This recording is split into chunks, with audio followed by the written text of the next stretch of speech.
Running fans, jumping fans, throwing fans, all around athletics fans. Welcome to Talking in Ovals. How's everybody doing out there? I'm Alex Cuesta. Partner in crime over there is Dave Hyatt. What's going on, brother? We're getting into the best part of the indoor season, late January, early February.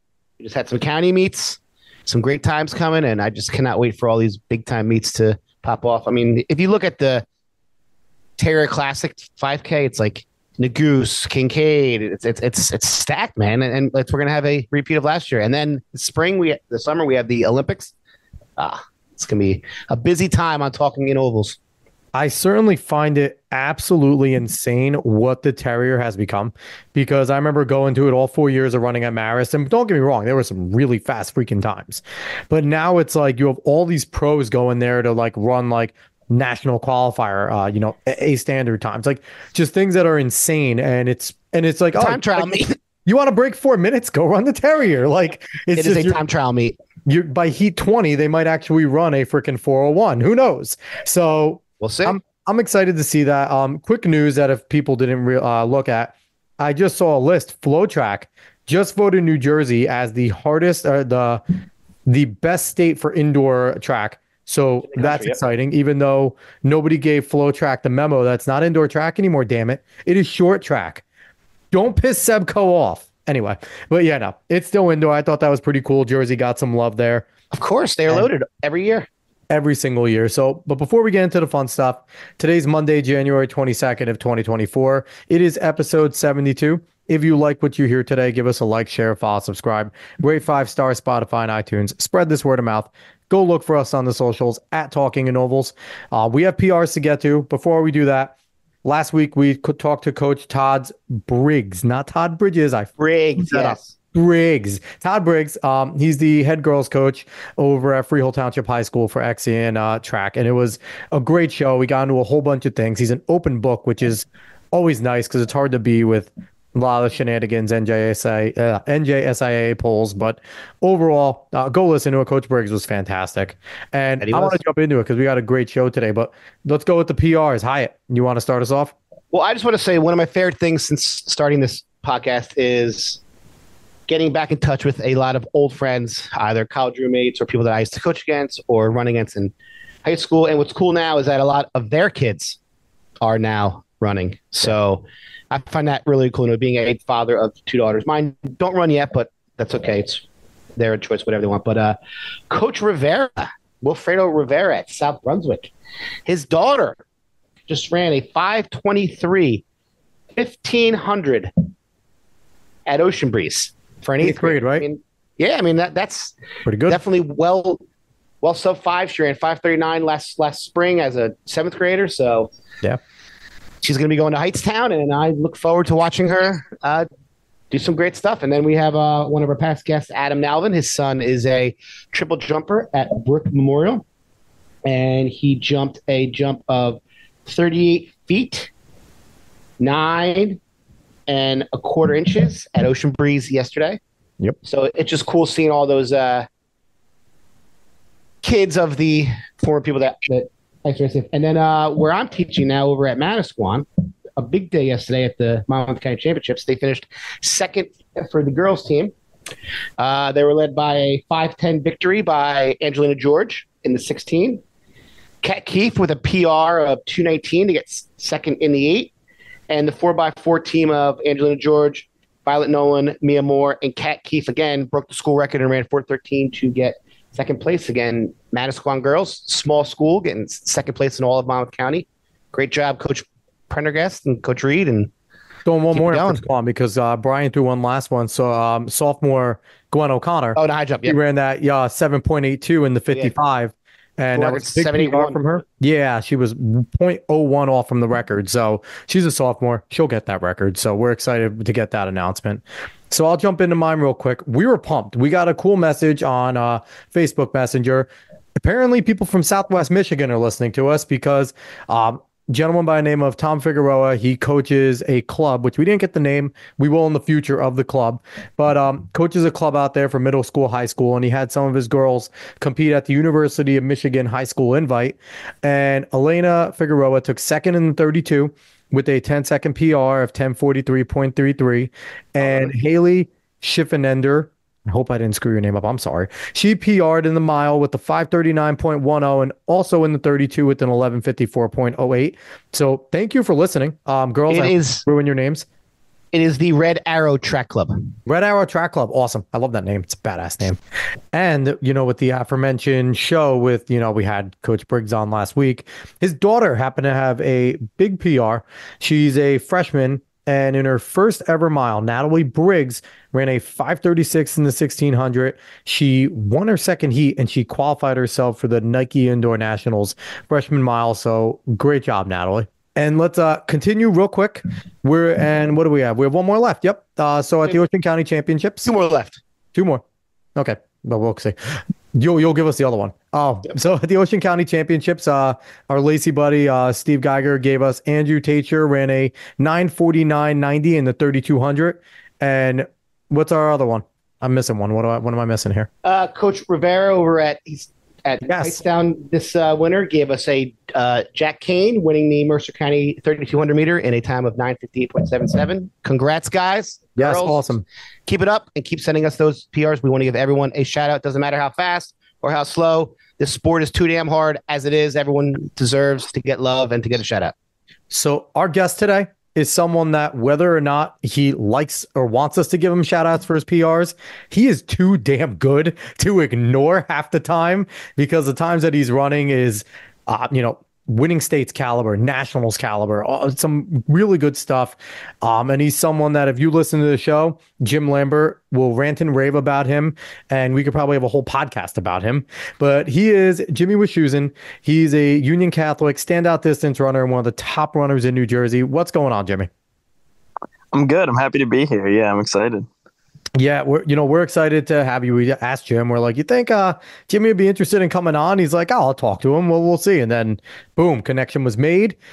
He said you wanted to come on, and we're excited. So I want to start off with you. Same spot we start off with basically all of our guests.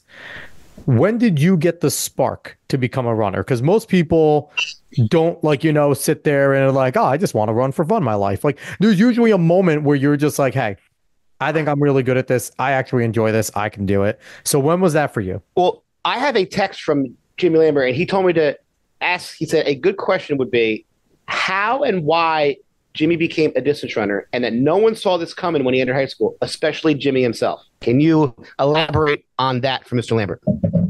Okay. Yeah, totally. So I guess a little backstory would be I ran in middle school for Flyers Track Club based out of the Westfield Y. I live in Cranford, so it's like a town over. And they would have practices outside of my middle school like 3 days a week. So it was really easy. I could just finish school and then go run. The reason I joined, I don't even remember, to be honest. I feel like I don't know. I felt some sort of like connection to it. I have no idea why. It was a while ago. I was like 13 or something. But I only ran cross country. I never ran track. And I went to UC, not because like Signet McLaughlin, we have this great track program, Coach McCabe. But both of my parents went to UC, actually. I don't know if people know that. No idea. I've definitely gotten the recruiting allegations before. But I was not recruited. Both of my parents went to UC.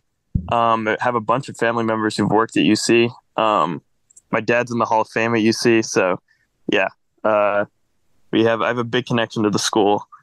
And I got there and joined the cross country team. And I think we did a 2-mile time trial, probably like the first couple weeks, and I have no idea the time I ran, but I remember I finished 5th, so obviously that's in the top 5. So McCabe kind of like pulled me aside after, and Those were stacked teams. Those were stacked teams.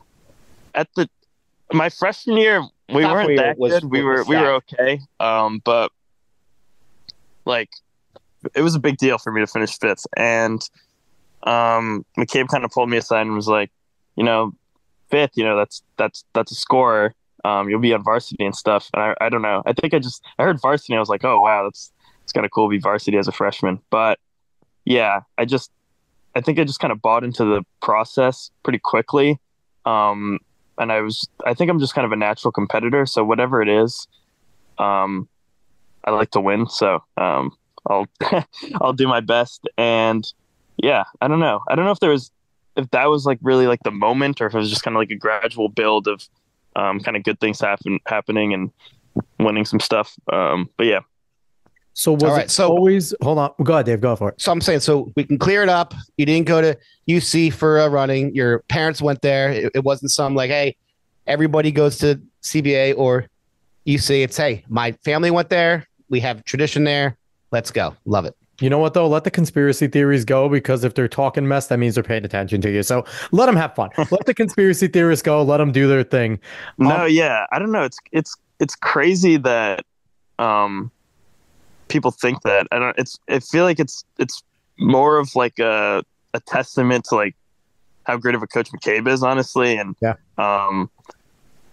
because he, like, it's not like we're just getting like studs like who was running like crazy times in middle school. I didn't even run track in middle school, and like we barely even had like an 8th grade cross country season. So it was like, yeah, I just kind of showed up and got pretty good. Like I wasn't that good my freshman year, so yeah. So were there any other sports that you played before this that you wanted to do instead of running, or was it always something where it was like you tried other sports, you were okay, and then running became a knack? Like, so like, because not many people kind of like, you ran a little in middle school, you didn't do track. So what did you do besides track? Were you an athlete in middle school besides that? Yeah, big basketball guy. I was a big basketball guy. I was not good. I don't think, to be honest, like I definitely, now knowing like what it takes to be like really, really good at a sport, I definitely didn't do the things that you had to do to be really good at basketball. But yeah, I had fun playing basketball like with my friends and stuff. Was on a couple teams. Yeah, and I mean that was like, I guess if I didn't run, maybe I would play basketball. I don't know. We have a really good basketball team, so I don't think it would work too well. It'd be a senior on JV or something, but yeah. Hey, everyone loves a senior on JV, right? Or because they sit at the bottom of the bench in varsity because they're a senior, and then the blowouts they just go and shoot a corner three, and the whole place goes crazy. I'm like, that's true. Maybe I could be like the fan favorite or something. Yeah, we'll see if Coach McCabe, we did not suggest that. Just throwing that out there. We'll see if he even allows you to contemplate it. And good luck even trying to do like anything in Virginia. Coaches are not a fan of anyone that likes to do any intramural stuff besides their sport. So, yeah. But so that's pretty awesome that, it is tough to realize that you're not great at your favorite sport, right? Like a lot of us get to that point and it's like, yep, I'm going to go to college to run. I'm not really great at the other one. So speaking of that, what are some of your favorite memories that you've had as a runner so far? Because, obviously you had like XC experience in middle school, and now your high school career since freshman year is kind of, freshman year you said you weren't that great, but people noticed you and now it's kind of taken off. So what has been some of your favorite memories from starting back in middle school up until now? Yeah. It's a really good question. I mean, I don't think none of these memories are even from middle school, to be honest. Middle school was I was just kind of running just to run, like, I wouldn't even like try to like win races and stuff. It would be like I don't know, shout out to like, what is it called? Lakeland Walk-Ons, that league, at a Greystone. They would have like these meets on Sundays and stuff. And I would just run, like, I wasn't even trying to win. Like I would just run to like finish and I would still do pretty good. But, yeah. So none of these memories were from middle school, but the one that definitely comes to mind first is winning MOC Cross our sophomore year as a team. That was like, it was a crazy like spiral of a season where like we were just running out of our minds. We came into the season like ranked 5th in the state, I think. And then after our first meet, I think we were 2nd behind CBA. And then we must have, it was after Shore. After Shore coaches, we ran like some crazy average and they had to put us 1. And then we kept it for the rest of the season. And yeah, we won. And I think at the time I didn't realize how meaningful it was because it was my first like real cross season because freshman year was like COVID. So it was kind of weird. Yeah. But everything was just, it's like everyone like everyone has like that honeymoon season where you're just running really fast and everything's going well, training's going well. That was it for like all of us. Like we were all just running so fast. And yeah, it was crazy. I definitely took it for granted at the time because again, it was my first cross country season, like true cross country season. So I didn't like appreciate how meaningful it was to win something like that. But yeah, it was great. And then we went on to running lane, which was another crazy memory, and we got fourth, and we had no expectations coming in.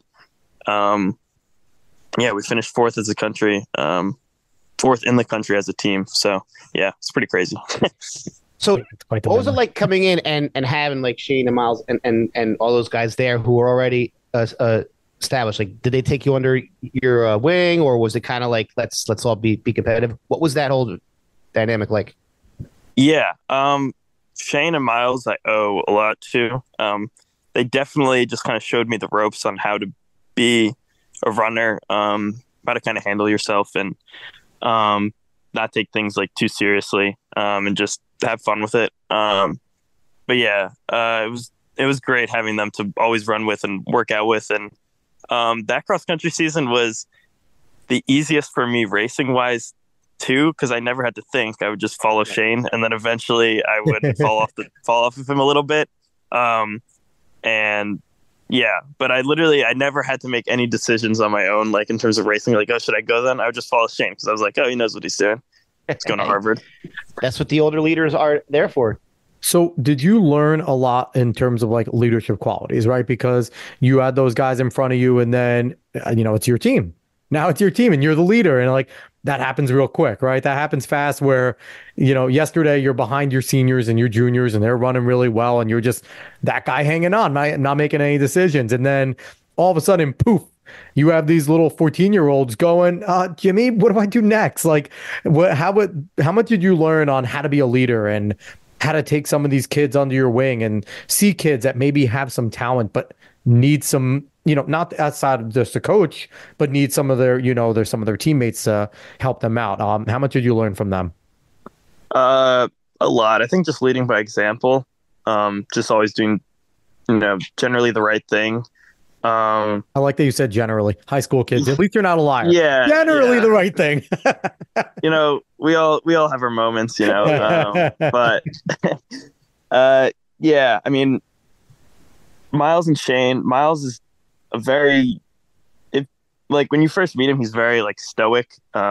He's not like the biggest talker in the world, but the more you get to know him, you realize he's just a normal guy and he's really cool.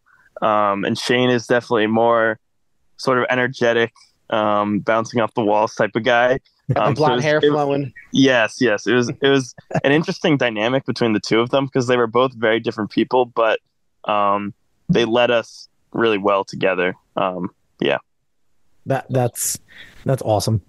So I want to talk a little bit about this season, this past season for XC, because it had to be a very emotional, strange season for you. Because you were right up there, probably picked by most to win the Media Champs, and then you had a little thing happen at the groups and then at MOC. So what was that whole time like as an individual, as a team, and then rebounding really, really well to come on at Nikes? Yeah. So it was definitely emotional. I know Lambert talked about it a lot, about our interview that we had and how he said it was the best interview that he ever had, which, by the way, I don't know how true that is. I feel like he's had so many where it's just a little bit of recency bias. But yeah, it was an interesting time for sure. So I feel like, I don't know how clear the story is on what actually happened, but basically what happened was, ran the race, got up the bowl, felt like a little something in my hamstring going up the bowl. Didn't really think much of it. And then as I was running, it just kind of got worse and worse. And it felt like my hamstring was like cramping. And then like around the 2 mile mark, a little bit past, it just like seized up and like I couldn't keep running. I just kind of went down. So yeah, it was tough. Yeah, what was that moment? Talk about that moment real quick. What was it like when you're sitting there and because you have all that pressure, to win. You're the guy who everyone's talking about. Like, I can't imagine being under that immense pressure, and then for that to happen. Like, what was your whole thought process? To be honest, it was sort of like a fever dream. It was like, or more of like a nightmare. To be honest, it was like um, the probably like the worst possible thing that could happen because just with my passive injuries and stuff, for a second you're like, okay, my season's like done. Like I'm not going to be able to run. And then kind of everything sort of settled. Realized it's just a cramp, and I had that day to be like pretty sad about it. And yeah, like coming down in the cart, like off the, like coming down the hill and just having all these eyes looking at me, people taking pictures of me and stuff. It's hard. Like it's not where you want to be. You just, when something like that happens and everyone's looking at you, you just want to like go hide in a hole.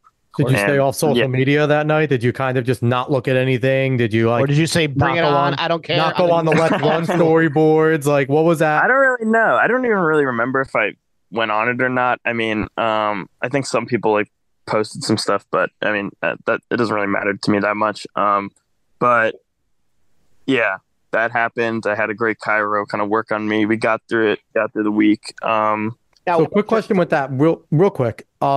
You guys are all much more connected as runners than we ever were. A lot, especially the top guys. Did you get a lot of like responses like, "Hey, hang in there, like you're good, like clear the noise," or was it kind of like championship season? The static was there. Like, what was that like from some of the other, top runners? Because again, most of you guys are significantly more connected than we ever were. I don't think I got anything after groups. I will get to that. One kid did reach out. He'll give a shout out to. But yeah, so but after hold on a second, I'm sorry, but for those who don't know, the reason why Jimmy was able to compete the next week was because his team qualified. Yeah. Yes, correct? Exactly. So kudos to your team. I mean, losing their top guy, still advancing, gave you the opportunity to look ahead and be like, okay, good. My season doesn't have to be over. Thank you, guys. So tell us how that whole week was. You were at the chiropractor. Get back ready for MOC. No, yeah, and that's a good point. I should have mentioned that myself when I was thinking to myself to mention that. But I was so thankful for my team. Alessandro Tulo was our one that day. He came up huge for us. I should just list all their names. Alessandro, Alex Saldana, that was his last race. He got hurt. Aiden Chahaki, Sean Wilson, Michael Devine. Who am I missing? That's 5. There's one more. Alessandro. You'll remember it. Yeah, I don't. You're important too. Yeah, I know. Yeah, and then we had a freshman, Jaden Ains, to run for MSC because Alex didn't get to run. But yeah, so we got past that, and it was weird week. Definitely, I was like doing some assisted running, cross training, and then we was able to toe the line, and essentially the same thing happened. Almost the same place, right? Yeah, it was a little bit further, but I kind of felt the same thing. And I went down again, but this time I was like, okay, it's me as champ. So I got back up and tried to keep running for a little bit, and then kind of around the tennis courts, I went down again. So yeah, watching that had to suck mentally, right? Like, because you feel that same twinge, and it's like, come on, like that would have just. I don't know how you're a lot stronger than I am. I don't know how I would have handled that. Yeah, watching it slip away was hard. It was one of the most like emotionally challenging things I've ever had to go through as a runner. But I have the best teammates and coaches and stuff around me, and I have great people who work on me. So yeah, we were able to kind of move on past it. We finished 4th as a team, which was huge. I'm super proud of our guys for that. And yeah, I don't know. We just kind of moved on. Like I was kind of sad for a day, and then I realized, okay, I'm going to be able to keep training and kind of keep the season alive. And yeah, I just kept working and moved on. Well, so you didn't just move on. You go to regionals and tell us what happened there in the Nats. I mean, you came on like gangbusters. Well, quickly though, how much is your support group important there? Your mom, your dad, your coach, and everything like that. Kind of give a shout out to them a little bit. Like, how was it like navigating that? Because like you said, it was mentally challenging as a runner. And, Dave and I, you all know, like, especially being a distance runner, you can have all the talent in the world, but the mental is huge because within 3 miles, you got a lot to think about when you're competing. Within 2 miles, you have a lot to think about. So what was that like having your support group, and how important was it to have them there to kind of keep you mentally engaged, because that's a rough 2 weeks, to keep you ready and get you mentally ready to go? And how much is that you internally just going, man, screw this. I'm going to go out there and have the best race I can and show everyone what this season was supposed to be like? I forgot to list Evan Weber before. That's there my you go. guy. I like it. There you go, Evan. Yes. Yeah, he's the best. He just ran 9:26, by the way. Big nice. PR for him. But back to that. My supporting cast it's pretty much everything to me. I mean, I wouldn't be able to be here without that. Everyone needs a good supporting cast.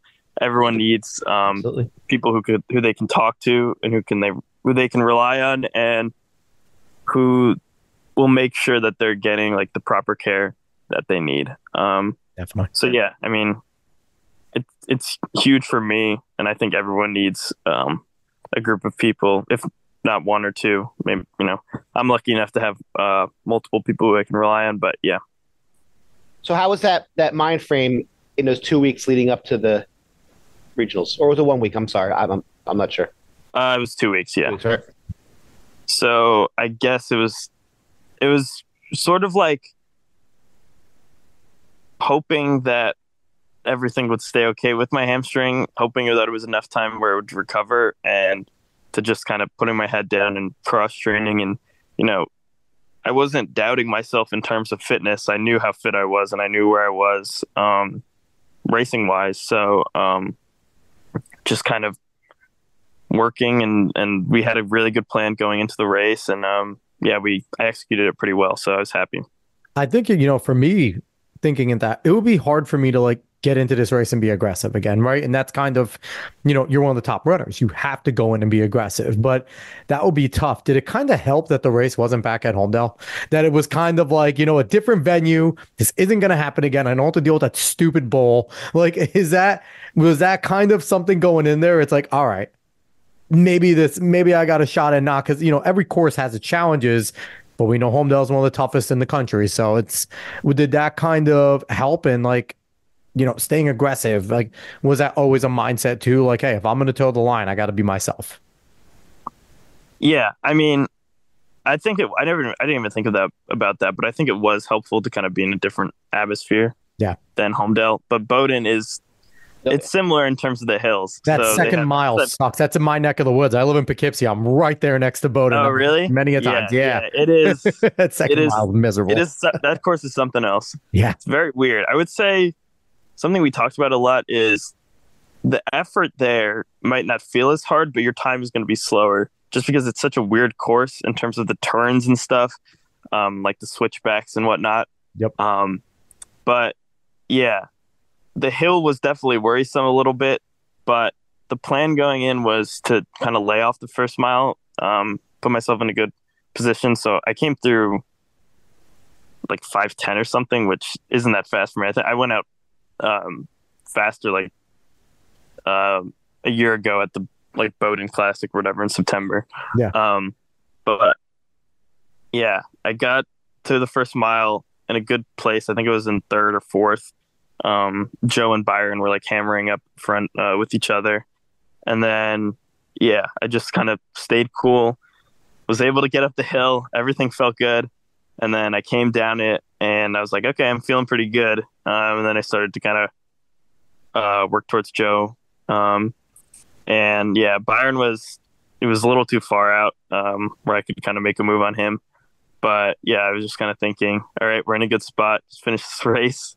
That had to be the relief getting to that 3rd mile, finishing the hill. And it was probably like, woo, I'm going to run an open mile now. I feel great. Like, yeah, it was a good feeling. And the race wasn't that challenging for me, like aerobically and stuff. So, yeah, it gave me confidence going into the next week.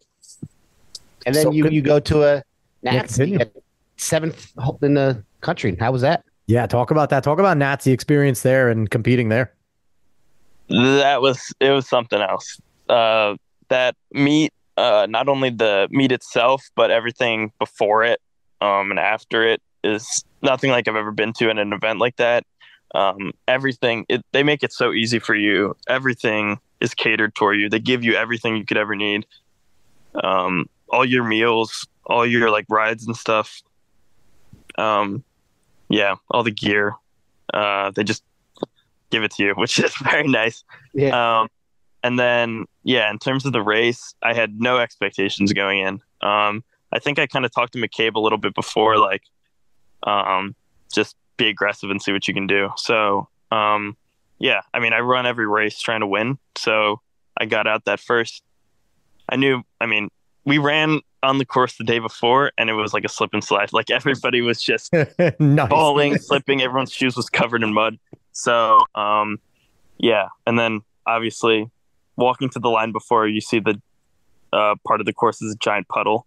So that was kind of cool. But yeah, I got out the first like 400 meters really aggressive, kind of put myself in a good spot. And then people would like just slowly fade away, and I just stayed there with the leaders. And I think like 3K or something, I was in like 3rd or 4th, and I was like, okay, yeah, I'm feeling pretty good. So I just kept racing, and I ended up getting 7th, and I finished, and I just immediately started bawling my eyes out. I just started sobbing. I found my chaperone, Sam, who is the best. She was another one of my support systems who was there with me the whole ride. She was one of our coaches, and I saw McCabe and just tugged, and I was like, I can't even believe what just happened. It was pretty crazy. Well, it almost sounds like all those tribulations from the past couple of weeks, you finished the race, went well, that you just kind of let it all out. Like, all right, like I've been holding all this in because I have to stay stoic. I have to stay tough, but now it's over. I can't believe that I just got 7th after everything that transpired over the last month. Yeah, I think it was just a feeling of pride, honestly, that I was able to do what I thought I could do. I knew I was capable of anything. Like, I thought I could win the race. And yeah, just being able to finish that high with some of the best kids in the country, after everything that's happened. Not even in the past couple of weeks, I've been hurt so much, and missed so much time. So yeah, it was a great feeling. It's definitely a feeling that I'm going to chase, and keep chasing. Yeah, because we had on the Westfield top 7, and they said, like that the whole meet was amazing, but getting all that gear and have everything done for you, like they had to really focus on staying focused because there's so many ways that you could be distracted at the meet. And they said how they just loved how they were able to focus on the actual task. Did you find any ways where it was kind of distracting, or were you just like focused, or were you like earlier, like I didn't really have any expectations, I just went and just kind of ran? Yeah, I mean, you can definitely get distracted in terms of, I don't know, I feel like people kind of blow that out of proportion a little bit. I mean, there's stuff that you can do, but you can't like leave the hotel and stuff. Right. Like they keep you there. There's a ping pong table, and like there's a lot of people, so I guess like in terms of that, like you can have like fun, but like yeah, I mean, I don't really do that stuff that much anyway, like so I kind of kept to myself and just talk to my teammates that were there, the girls team. So yeah, that's awesome. So one of the things that I want to ask, and it's kind of lost me for a second and left my brain, but I have it back. Do you feel that competing in Jersey and the competition level in Jersey, and the fact that you're one of the best runners in Jersey, and obviously you finished super high nationally, but any given week in Jersey, at any given race, and the races you're at, someone might top you that day. Do you feel like the competition in Jersey gave you kind of a leg up in terms of competing with these other high level athletes and understanding that, hey, I got to bring my all here because I could get beaten? Um, that's a good question. I mean, obviously we have, like you said, kind of at the start of the show, Jersey was ranked like the best for indoor track or something by Flow Track. Yeah. Which is really cool. We've always had great competition here. I feel like in my sophomore year or something, like I kind of like looked around and was like, wow, me and Marco and Jackson and Shane and Miles and Kyle Kiddis, like we're loaded. We had a lot of talent, and even now with Joe and Peyton, we're really good. So, I think running in Jersey, like it definitely prepares you to run in big national meets, because you're not just like I think there's a lot of kids out there who live in like the middle of nowhere, and then they win all their races, they win their states and stuff, and then they go to nationals and it's a little overwhelming, or they go to regionals no adversity. And it's overwhelming. There's no adversity they're going to where you have adversity here. Yeah, and just even racing with bodies, like if you're all out front alone for every single race, and then all of a sudden there's like 20 people around you, it could be a little scary. Taking your first elbow to the chest in nationals is not great. It's usually a pretty terrible feeling. You want to get that one out of the way for a few races. Yeah, totally. So now I want to take you back a little bit. What was it like as, sophomore year happens, junior year comes in, you're starting to come on as, definitely coming on as one of the best runners in the state. What has it been like trying to manage expectations and living with expectations, especially now after this XC season, coming into indoor, going into outdoor? How have you and coach handled these expectations that are now, put upon you? And it's a good thing, right? Because you want these. It's what you become a runner to do. But what has that been like? Yeah, definitely since I would say it's more been like after sophomore year. Yeah. Where, going into my junior year of cross, where, my sophomore year, it was sort of like, I definitely didn't have much expectations because I ran my cross country season. No one knew who I was. So it was just like, I can just do whatever and, have fun with it. And run fast. Kind of fun, right? Yeah. And then moving on past that, I got hurt going into indoor. So it was sort of like, okay, I'm not even running. So I didn't really have to deal with anything besides like the mental side of not running. And then going into outdoor season, I hadn't been running. So there was no expectations again because, if I hadn't been running, I wasn't really thinking about that. Yeah. And no one, people are like, oh, no matter what I run, people are like, oh, okay, he's hurt, or he was hurt. So then going into my junior year, after I'd run some pretty fast times, and I would say the favorite to win cross meet of champs and stuff. It was difficult, but I only had raced 2 times, so I didn't really have to deal with it that much. Okay. I remember my first race, I was a little nervous going in, and it was like I couldn't just win. I had to like dominate. Like I had to like beat the second place kid like really, really well, where I would feel good about it. And I realized, that takes the fun away from it, right? So you run the race to win. You don't run for time. You don't run to, beat second place by X number of seconds. You run to win. So, yeah. Yeah, that's awesome. I could only imagine that's it's kind of has to be tedious at times to deal with, right? Because you do want to go and enjoy it. You want to have some fun. You want to run to win, and you don't want to sit there and always have to think about, I won, but it was only by 15 seconds. It wasn't by I don't know. That would, like you said, kind of it sucks a little bit of the fun out of it. Not only that, there's tons of pressure when you run at Union Catholic or CBA, just because definitely teams want to beat you. I mean, that's just say what you want. That's just the reality of it. So what is it like having that school name on your chest? Do you feel any more pressure with that because it's seen as, hey, we're a big time school, there's a lot of expectations, or you just kind of keep all that under control and just kind of go with the flow of the race? Yeah, I don't really think about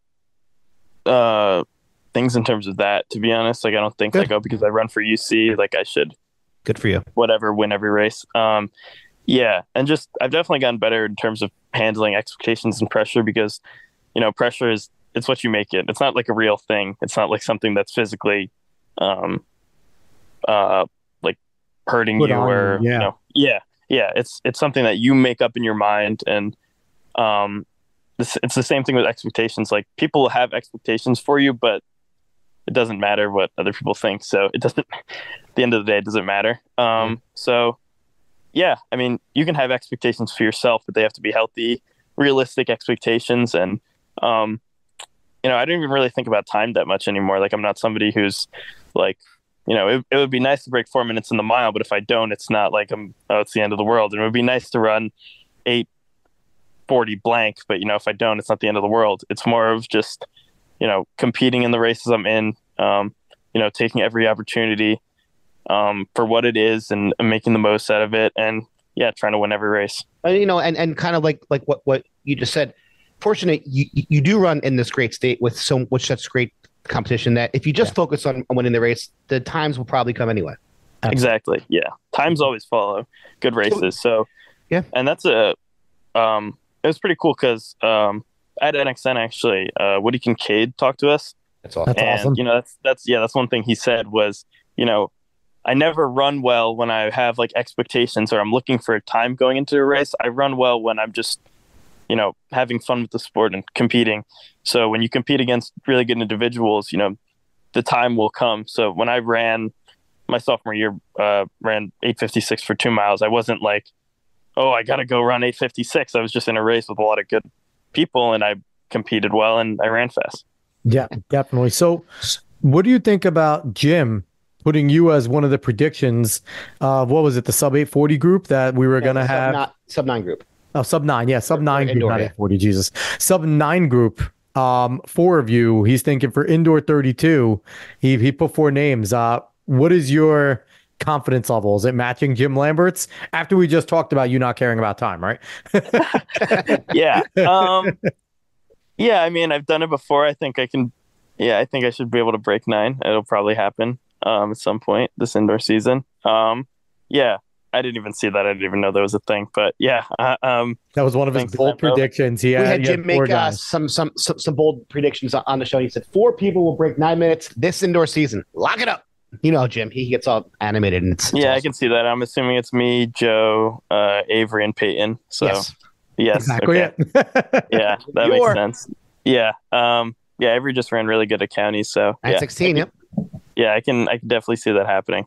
We should now challenge every other state to a 4x2 mile and just let you guys go and do a 4x2 mile state competition. I feel like that would be fun.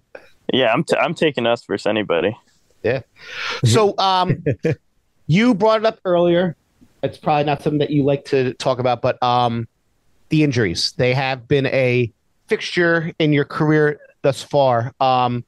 Have you felt that they've mostly just been fluke things? Have you decided to change things up to kind of prevent them, or are you just kind of going with how you've always gone? Kind of talk about how the injuries, and also, I must say, you bounce back very, very, very well, which is very, very, very impressive. So are you doing anything different now to try to combat some of the injuries that happened in the past? Or are you just saying, hey, it just happens, I train hard, and it's just going to be what it is? Yeah, I mean, I don't mind talking about injuries and stuff. It's happened, it's part of it. Yeah. We've definitely made a lot of changes. So I would say the biggest change, which I'm not sure how much McCabe wants me to delve into, or if he even cares. But don't give away too much inside baseball. Don't get in trouble. Don't get us in trouble with McCabe. Yeah. I've over cross country, I was only running 4 days a week, and then I was cross training the other 2, and then I was taking a day off. So I was running about anywhere from 30 to 35 miles a week, and then I would go on the elliptical. And now we have an arc trainer, which is pretty cool. But I would go on the elliptical, and yeah, that was definitely the biggest change, which it was weird to adjust to at first. I did that all summer. And it was still like you're not doing enough, right? Like you have to get it through your mind that I don't have to run to be fit. I don't have to run 60, 70 miles a week, 80 miles a week. Like this works. Like... Yeah, exactly. Yeah. Yeah, I trusted that it would work. And I mean, I was still doing my workouts and my long runs, like actual running. And then it was basically just taking easy days and making them on the elliptical. Yeah, it was a weird thing to change to, but I got used to it generally quickly. And I have great people who work on me, great chiropractors who work on me, and just working on strength stuff and making sure everything's, loading properly. There's a lot of science behind why what happened to me happened. I'm not going to delve too much into it because I think it's too complicated and I don't even know how to explain it right.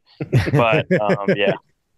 I mean, and it is, and I give you credit because you're a young runner and it is tough to be like having your routine change and especially I find the toughest part sometimes because I dealt with injuries and I never bounced back half as good as you did. But it is tough kind of too to be like, okay, there's the team workouts. You have to do this. Like I feel like part of that would be like, especially distance running, it's such a team thing. Even though you're individual and stuff, distance runners, we form a cult. I mean, like we are, brothers and sisters. Like we go through pain. We do all of our distance runs together. But how is that the feeling of probably you're used to it now, but initially when it's like they're doing this, Jimmy, you have to go do that. Was that kind of difficult to digest for a little bit? Yeah, I mean, it's tough. I mean, I definitely miss just going on easy runs and stuff with my teammates. So yeah, my schedule is generally different now, which sucks a little bit. Those were the fun ones. You got to gossip about everyone in school on those runs. No, yeah, easy runs are the best. Easy runs are the best. Oh yeah. But cross training isn't that bad. It's great that we have our phones now where I can just put a show on or something while I slave away on the elliptical. Listen to Talking in Ovals, the most recent episode from Talking in Ovals. Yes, right? I know we're in there. Yes, of course. We have 71 now, 71 episodes that you can go back and listen to. It's huge. It's huge. Yeah. Just kind of zoning out on there. But it was a weird change to make, and I definitely missed those runs. But yeah, and I think I also kind of understand that this. I mean, it probably isn't going to be like this forever. Like, hopefully, I'll still cross train and stuff. But as I kind of get older and grow more into myself, and I'll be able to run higher mileage and be able to go on these runs with my teams more. Definitely. So, in terms of looking ahead at this indoor and outdoor season, you obviously ran that fast mile right after XC, and you kind of been taking off some time. So, are you getting ready to kind of ramp it up now as the championship season starts coming along? Yeah. I don't even know if I was planning on sharing this, but I didn't really think about it. I did just have to take 2 weeks off because I had a cuboid impingement, which it's a little bone in your foot, and sometimes it comes out of place. So it came out of place, and I had to take 2 weeks off, and I'm just sort of getting back into running now. I had a good week of training last week, but yeah, I missed 2 weeks. That explains why you didn't run counties. Yeah. It's funny, the bones and muscles and tendons you figure out that you can hurt when you're a runner, right? Yeah, we could definitely be anatomy and phys professors, all of us, with all the things we don't even know things exist. It's like, wait, that's what the hell is that? Yeah, exactly. Cuboid impingement. It's something that it happens to like ice skaters and stuff too. It's like if you just like land weird on your foot, your cuboid can just kind of pull out of place. And it also has something like my peroneals have a tendency to get tight. So when your peroneals get tight, you can pull on it. So I think that's what's happened. But I have great doctors who worked on me. We figured it out, realized it wasn't a fracture or anything. And I was able to get back to running generally quickly, quicker than some of my other injuries. That's good. So I want to look ahead, and I want to look ahead to your college selection. So you've announced you're going to Virginia, and that's exciting because good friend of the show, Robbie Andrews, obviously over at Virginia and everything. Isn't that why Jimmy went there? Because he heard Robbie's episode, and he's like, I have to go there because he went there. Yes, exactly. That was my thought process. Yeah. Yeah, absolutely not. So you're going to Virginia. So talk about obviously your recruiting process. I want to know, what was that like? If you want to disclose any of the other, your top schools that it came down to in the end. Before that, if not, that's okay. But talk about the recruiting process, what that was like for you, and what you looked for going into a school, why you eventually chose Virginia. Coach Lanana, come on. Yeah. So I was lucky enough where I ran pretty fast my sophomore year, where pretty much immediately it was like June 15th or whatever I think is the date where schools can start reaching out to you. So after that, like I was getting like a couple handfuls of schools were reaching out to me, and I was setting up, I was having phone calls with them, and then as it kind of progressed, I took official visits to UVA, obviously UNC and Tennessee, and yeah, all like Southeast schools, which I wasn't planning on that. That's just sort of how it happened, and the relationship that I kind of grew with these coaches.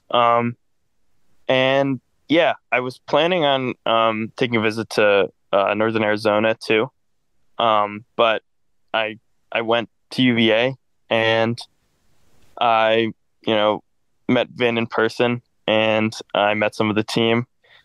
And yeah, I think it was like 2 weeks or something after I went there, I sort of made the decision, and I told the people at NAU that I wasn't going to come out for a visit, and yeah, I committed there. Great so school.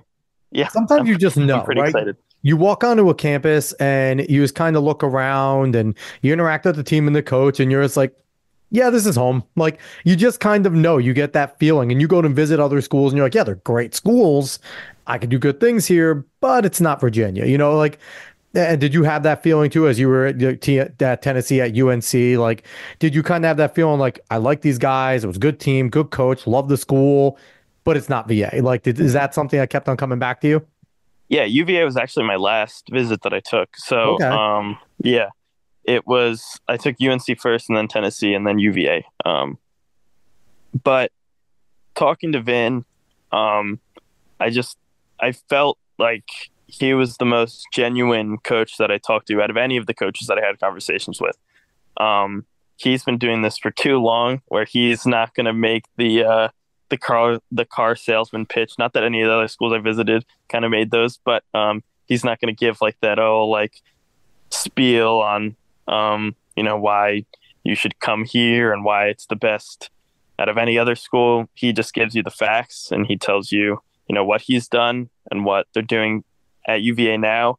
And all these other schools have great bells and whistles, and how they have all these crazy facilities and stuff, and Virginia has that stuff too. But he's like, that's not why you should be coming here. You should be coming here because of our relationship, and what you think is best for you. And UVA as a school, I felt like just being there, I could tell I was going to be happy there. That was another big thing, was even if I had a great connection with the coach, if I didn't really like the school, probably wouldn't work out running wise either, because it's all connected. I feel like if you're not happy, you're not going to be running well. Go ahead. I'm sorry. Yeah, what were you going to say? No, keep going. I was going to say, how much of Vin's career, I mean, Stanford, Nike Farm Team, University of Oregon, Track 10 USA, coaching the U.S. national team, in the Hall of Fame, like, how much of his past and his history of a coach kind of was like, well, this is Vin Lananna. Like, I'm never going to get a chance maybe to run for someone like this ever again. Yeah, definitely. I mean, he's not a bragger either. Like, he's so modest about everything that he's done. But I mean, I do my own research. Like, I know who he is. I knew about the farm team and stuff. Gags is a local guy. Legend. Where, yes, my grandpa was an RC alum, but he didn't run. He played basketball, but he knew Gags and stuff. And my uncles and stuff who were all RC alums, they still emailed Gags and stuff. So they kind of knew about Lananna. And yeah, I mean, he's just a really good guy. And I feel like his philosophies in terms of training, where it's so individualized for every single athlete, really meshed well with what I feel like would work for me. And he even gave me some of the training that they do, and everything, even coming in, like, he makes you send in all the stuff that you've done throughout high school, so that it's not like, okay, well, you're just going to start doing whatever the base thing is that we do here. He makes everything pretty personalized, so I really like that. Yeah. So what type of major are you looking to have at Virginia? Have you chosen yet? Are you still gonna feel it out? What are you thinking of majoring in? Running fast. Yes, running fast. would definitely be my number one major, but I'm planning on majoring in kinesiology. Ooh, cool. They have a really good kinesiology program there. And I want to be a coach when I'm older. So I've even talked about with McCabe, and how that's a good route to go into if I plan on doing that. So yeah, that's what I hope to do. You never know what can happen, but yeah. So what is your message for anyone that's maybe a fast sophomore right now and about to hit the recruiting process, heading into junior year and things like that? What would your advice be to them as they start to hit the recruiting process? What questions should they be asking? What should they be looking for? Give some inside baseball so anyone listening to this that's like, oh, I got to listen to the Jimmy Wischusen episode. I look up to him. What would your advice be to them as they start this process? Yeah, it's a great question, and something that you wish somebody told you. Yeah. That was so when I originally started getting phone calls, that's what coaches ask you that. They're like, okay, do you have any questions for me? And I would be like, no, not really. I'm 16. Bye. What the hell do you think I know? Yeah. So I would literally high school. I would literally just like, oh yeah, like I don't really know. I don't really have any questions. And I don't think that's a bad thing necessarily. Like, it's okay to just, kind of feel it out. Right? Yeah. Do not rush the process. Do not plan your visits super, super early. Emma Kowalski said the same thing on our show. She's like, just take as many visits as you can and enjoy the whole process. Exactly. Yeah. Don't rush into any decisions. Do not let don't let coaches pressure you into committing. Coaches are going to say stuff like, oh, like, we only have like a couple spots left, or like, we're holding out for you. Like, you're our guy, like, you're who we want. Like, don't buy into it. Take your time. If they say that, then in my opinion, it's probably not the best idea to go there. If they're saying that to you, you shouldn't, you shouldn't feel pressured by anyone. You should make your decision when you feel like you're ready and you're 100% confident. And if that's in May of your senior year, or if it's in, late spring of your junior year, it doesn't really matter as long as you feel confident in what you're doing. And just go somewhere where you feel like you're going to be happy,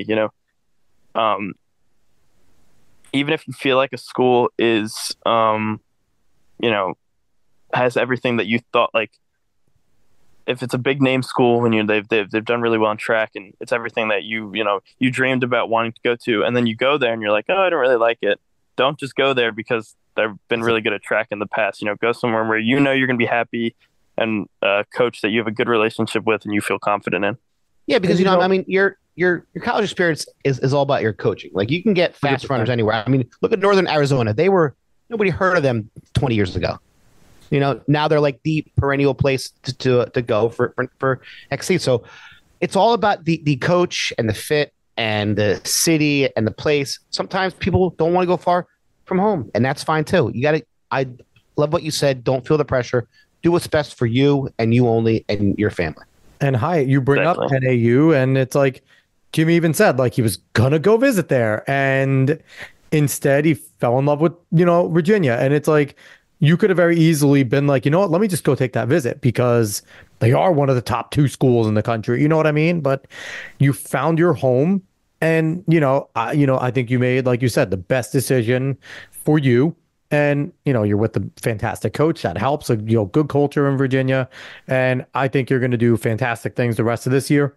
I think you're going to do fantastic things in college, and certainly have 2 fans that are yakking on this show every single week that, if you listen any given time, we'll throw your name out there, whether or not you send us a PR or not. We're going to talk about you. So we appreciate you coming on. And I got to ask you a last question, which, Hyatt, we forgot to ask Coach Briggs. We might have to record something random about fixing the sport, right? Because we've been asking that to everyone, and we're going to ask you. So obviously track and field is a sport that, unless you are Sydney McLaughlin, unless you are one of these top name runners, it's not a very lucrative pro career. If you could have a magic wand and wave it and kind of fix the sport of track and field to make it more popular to casual people, to make it a lucrative professional sport, what would you do? It's a really, really good question. I feel like USATF executives have been arguing about that probably for years. Because they seem pretty darn content at times with. Oh yeah, that's true. Honestly, yeah, the CEO is his big paycheck. I guess he doesn't really care that much. Yeah, I'm trying to think. I mean, we've had so many ideas. Like, we've had people say put it on DraftKings. Like betting purposes. We've had, Let Jimmy give us his original. Hold on, don't give him any ideas. I want to hear his original. Then we'll tell him. Yeah, let's put him in the spot. I would say make it more accessible, where it's just like on TV more and stuff. Where you make the names of track more like of a household name. Yeah. And there should be like, I think more meets for the best athletes go and compete, where there's more stake in regular season meets. So like, the Diamond League is great, but if you only have guys like Jakob or, I don't know, some other big name, Nagoose, yeah, running in like a couple of them a year, like 2 or 3, well, okay, people are going to watch the 2 or 3 maybe, and it's on like Peacock or something. Like, that's the hard part. Yeah. So you gotta pay for it. Yeah, you have to pay for it. Even Flow Track. Yeah, the Flow Track sucks. There's only a couple chances to actually like watch these guys throughout the year that it's accessible and you can watch them live. If there's more stakes in winning these big races, or I don't know how they would do that. Like maybe it affects your world rankings. It's all differently if money really. If there's more prize money in winning races, maybe they would run more. Absolutely. But yeah, I think just making these races more accessible, where people can watch them more often, where they're just like on TV and you can throw them on, and having putting these guys into the Diamond Leagues more often, which I guess that's their decision and everything, but having more of an incentive, I guess. Or maybe try to have something stateside, Yeah. But it's hard because we don't have a lot of the facilities. Like, we don't have track only things in this country, which is crazy. Yeah, that's true. We have Oregon, but there's not many more. Eugene is a hard place to get to too. That's what I heard. That a lot of people, yes, a lot of the pros complain about that. With Ocean Stadium is hard too. Yeah. I'm a coffee club listener. I don't know if you guys know about that, but Ollie Hoare made like that shirt where it's like something like, I don't care, I'm not going back to Eugene again. Where like they don't want to travel back to Eugene because it's so hard for guys. And it's expensive. I mean, yeah, it's not that hard for them. I guess they're based out of Boulder, but guys like coming from Europe, I mean, it's worlds away. So Jimmy, here's all we need to do. And there's going to be no pressure on you for this thing, but it's all on you. Okay. So you need to sit there and you need to go in this year. You need to set the mile record and the 2-mile record and then win the 5K national, so that we'll forget about pre. We won't give a crap about Oregon anymore. And then Jersey will become the focal point, and we'll build like a cool stadium in Jersey, and you'll be a legend. And it just requires somebody replacing pre, because let's be honest, the reason why Oregon is so big is because they were able to capitalize on pre. They were able to, capitalize on Bowerman, and it just became a big thing there. So what we do need is we need a phenom to just go and reset the record books, and, no pressure at all. Just go ahead and go do that for me. Okay. Yeah, you don't really that's fine. Yeah. So we'll set something up. Yeah. I mean, there's always space in the Meadowlands to build some new giants there's spaces complex here. Something in the swamp. We'll find something.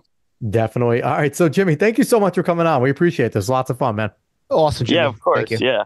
Anytime. Once again, he's Jimmy Wischusen, Union Catholic standout distance runner, one of the top runners in New Jersey and in the country. Do you have anything you want to talk about before we go? Anyone? You said you didn't have anything to shout out, but do you have anything you want to say last before we head out of here? No, I don't think so. I can't think of anything, to be honest.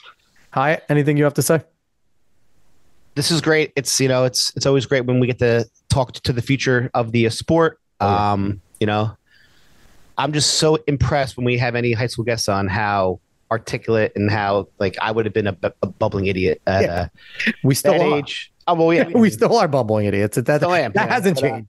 I just think it's great, and we wish you nothing but the best. We hope that you have an injury-free rest of the winter, spring, run some fast times, and may the places fall as they fall. But hoping for you to have a healthy and successful rest of your year and in college. And thank you very much for coming on the show. Yeah, thank you so much. Dave kind of said everything I wanted to say. I agree.